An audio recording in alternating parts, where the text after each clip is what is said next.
GM northern railways Ashok Kumar Verma ji हमारे साथ मौजूद हैं। सर, 103 स्टेशन आज प्रधानमंत्री नरेंद्र मोदी इतनी बड़ी सौगात देश को दे रहे हैं, क्या कहेंगे?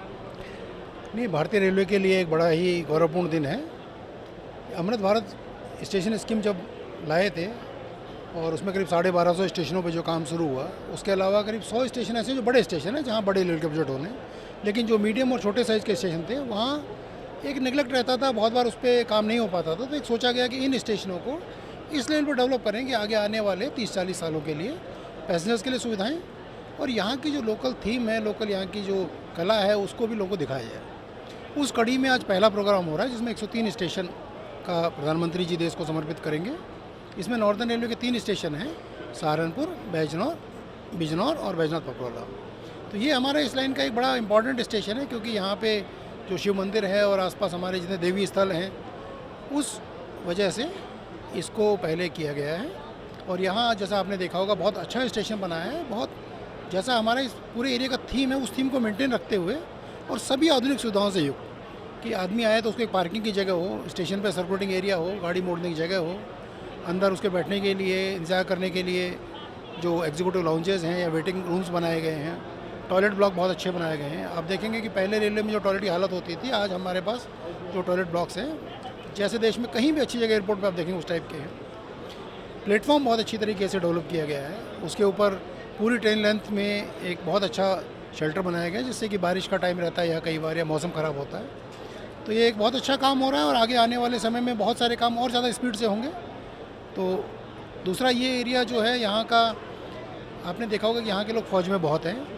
तो आज इंडियन आर्मी ने भी एक एग्जीबिशन लगाई है जिसमें उन्होंने जितने हमारे परमवीर चक्र विजेता हैं, जो विक्टोरिया क्रॉस विजेता हैं, जो वीर चक्र विजेता है, उन सबको यहाँ पे दर्शाया है।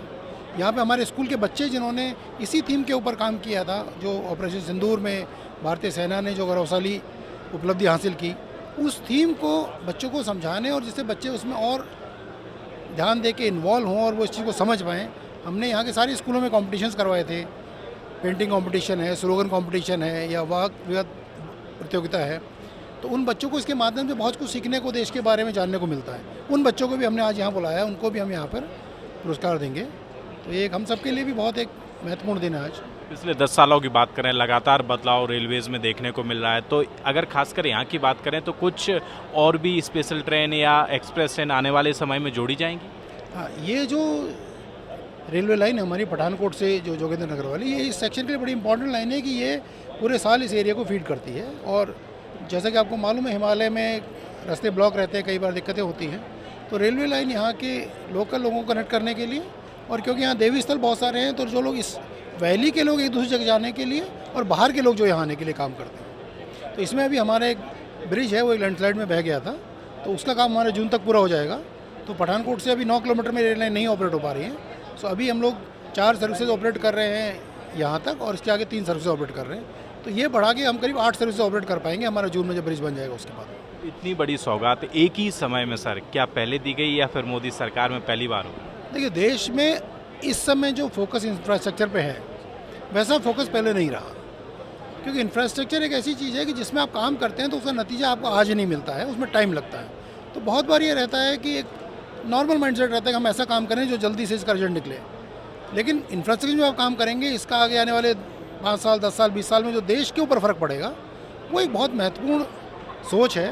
और अभी जो सरकार में सोच ये है कि इंफ्रास्ट्रक्चर को हम वर्ल्ड लेवल पे लेके जाएं, क्योंकि जो लॉजिस्टिक कॉस्ट है, हम जब दुनिया से कंपेयर करते हैं तो हमारे प्रोडक्ट महंगे इसलिए पड़ते हैं कि हमारे पास लॉजिस्टिक कॉस्ट बहुत ज़्यादा होती है। जहाँ दुनिया में ये 2-3% होती है, हम लोग 8% करीब लॉजिस्टिक कॉस्ट जाती है।